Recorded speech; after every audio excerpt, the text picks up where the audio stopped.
And this college football note from Fox's Bruce Feldman that The Athletic has learned through multiple sources about Carson Beck, the ex-Georgia quarterback, that he's set to receive from Miami channels. He's transferring to the Hurricanes. Yeah. Set to receive a little over $3 million, roughly double what Cam Ward earned through the Miami collective. Back to you.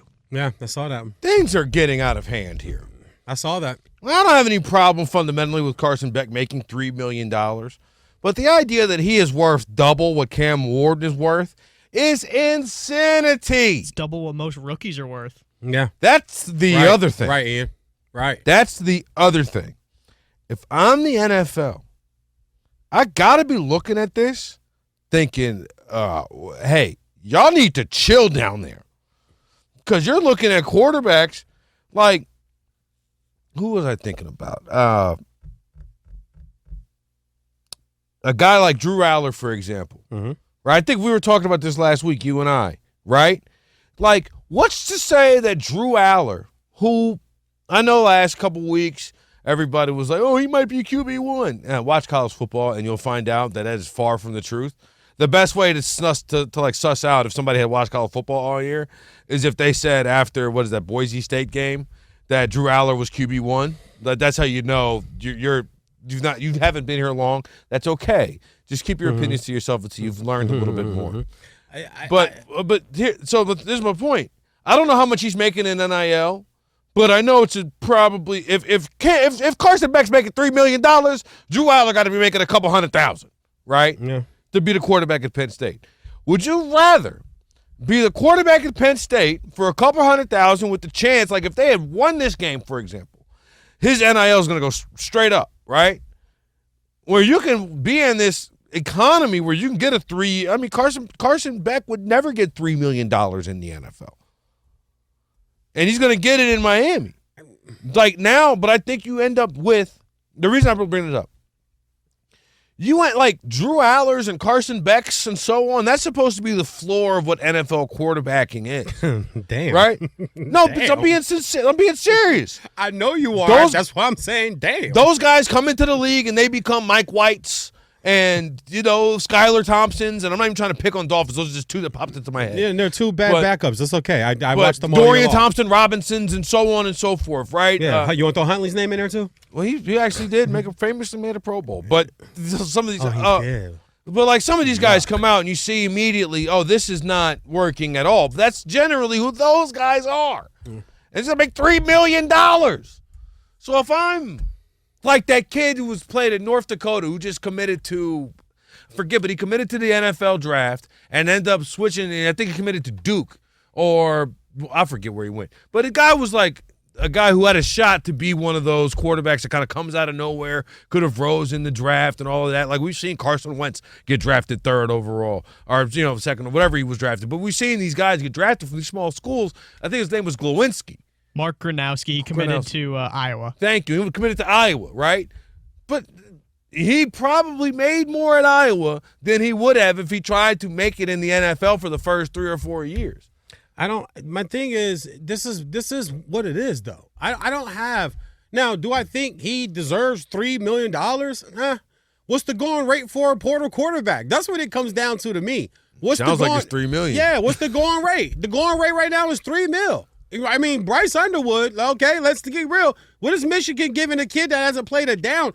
We can throw that out there, but to me, this just is what it is. He was going to transfer. He was going to go somewhere else. Everybody knows they want him to go with Gunnar Stockton down in Georgia. Everybody knows it. So I'm getting out of here. Okay, what are you willing to pay? Well, if you're Miami, right, you just paid Cam Ward, and that didn't pan out, right? You didn't get to the college football playoff. You got to go do it again. Because if you thought you can get to the college football playoff with what you have, you wouldn't have paid Cam Ward. You'd have ate this year, knowing you had a kid you were grooming, let him play, let him get better. Then next year, 2025, oh yeah, we got our guy. No, you don't have him. That's why you went and got Cam Ward. That's why you got to go get Carson Beck. And I heard somebody else, I believe he was on over on the Mouse this morning, that says he knows of 2 or 3 top receivers that are going to follow Beck there to Miami because they got some portal money to spend. This is just where we are. Now, do I think he's worth that? No. He's going to make more than he's going to make more than Brock Purdy. Brock Purdy doesn't make $3 million, and he's played in a Super Bowl. That's what But I'm saying. There's a like it just the money makes it this is inequitable. where we are. But the money is gonna make this weird. I don't know what the word is I'm looking for, but it's gonna be very awkward because I don't think Carson Beck is any good, right? I think Shedeur Sanders has been famous his whole life, has been rich his whole life, and will be very good at being famous and rich going forward, right? And I think Cam Ward has reached a level where he's got the fame he's gotten used to being paid, but still he's not got paid his entirety of his college. Like he came from Incarnate Word, like he had to build this up to where the NFL is still a step up. What happens for the next Caleb Williams, who is the man from day one, whose dad is not Deion Sanders, right? He's the man. 10 mil. Okay, Bryce Underwood. Actually, we didn't have to make a hypothetical. Bryce Underwood starts for 3 years. Yeah. He balls out, and all of a sudden, the NFL is there. It's like, normally if you start for 3 years in college, you're probably going to jump to the NFL as a junior, right? Yeah. Okay, makes sense. But Bryce Underwood looks and says, hold on, wait a minute. I'm going to make more money next year at Michigan than I will over the entirety of my rookie deal. Then how does it work when he gets to the league? And it's not even like we're not talking about offensive line. Like we're talking about the premier position in the sport. Yeah. It's going to change the dynamic.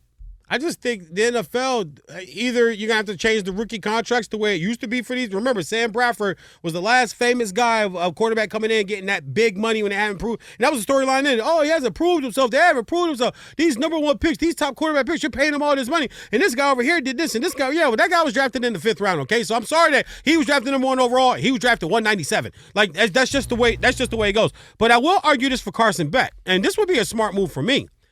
What if Carson Beck feels kind of how you feel, or the people or his handlers feel kind of how you feel? He's not a bona fide superstar NFL quarterback. So why not hit the portal and go grab $3 million?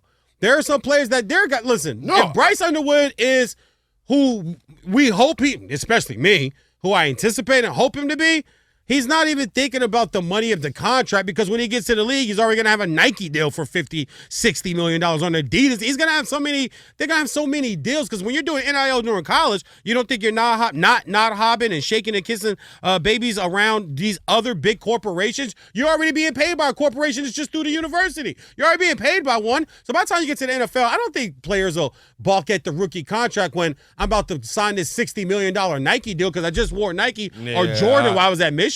I mean, but then you end up with a problem that the NBA has, which is you end up making more money playing with your endorsements than you actually do playing the sport. Yeah. And you know what that means? You don't have to play the sport all the time. So you think load management will start to seep into? Oh, you went down a rabbit hole. I like this. See, there's already teams. I love when he does this. There are teams that already rested players in Week 18 who was it? The Chiefs set 10 guys. Drake May set. The Chiefs got the 1 seed at least. Drake May didn't play Week 18. That's right. Yeah. Like there are teams already doing this. Did you guys see Jerry Jones address the money that would have been paid to Cooper Rush for starting a certain percentage of, like it was like 55 or 60% of the plays, and he was at like 50. Yeah, he would have been right. He was like right there. He would have qualified. And Jerry Jones Jerry Jones actually addressed that. I didn't even know about that. You run the franchise, bro, and you don't know about every red penny? Every red penny that gets paid to everybody, you don't know about that? Especially the guy calling the plays and saying downset hike? Come on, man. But I am of the belief that you work for who pays you the most. And it's been working so far for me in my career. Yeah. But you work for who pays you the most. In life, period. So when I look at the NBA, like I know that Jason Tatum works for the Boston Celtics, but he's making more than maybe he's a bad example because he's got that bag now. Yeah. But like these guys who were coming up, they make more with the Nike seals. Yeah. Like they make more. Yeah, Jordan deal. And singing for State Farm than they do playing Tuesday and Thursday night. And you know it's a lot easier singing for State Farm. So I think it's something like it is. I don't know what it is yet. Maybe it's not even worth talking about on the radio until it is something. I don't think we'll get into load management in the NFL. It will. We're already no, here. Week 18 I think is excluded. I just don't see somebody going, we're giving our running back a veterans week in Week 7 and in Week 10 and Week 12. That's not going to happen in this game. not in football. There's way too much pride. There's way too much physicality. There's way too much. Hey. You can't just take guys off a football field and think you can just insert them back in. Look, it doesn't work that way. I'm telling you right here, right now, about when I was in college, I'll never forget walking across the street, Church Street, getting a notification that Pop was sitting his players. I said, this will never take. Like, guys, he's gonna sell the game. This will never take off in the NBA. All right, that just means you was wrong. It just means you're wrong. The NFL's not going. Mark, I'm gonna stand on. Listen, we're gonna know each other for years, dude. So we'll rehash this years down the line. We will. We'll bring it up years down the line. I just don't think the NFL. Week 18 doesn't count. No, it does. I am putting an asterisk there that Week 18 does. Come on, because they've been doing that for 30 years now.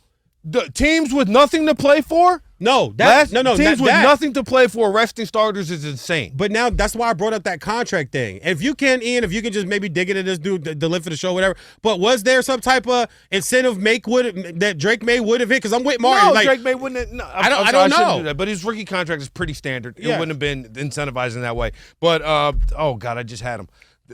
Saquon didn't play. Who else didn't play? Saquon didn't play. The Chiefs sat 10 guys in. Okay, so then you can't say number one seed. If I can't say Week 18, you can't say number one seed. I mean, I don't like it, but I can at least understand it. All right, and I don't like Week 18, but I can at least understand. It's the same thing. I can understand Week 18. If you're not playing for anything, then what are you doing? If Bryce Young had sat for Carolina, that's embarrassing.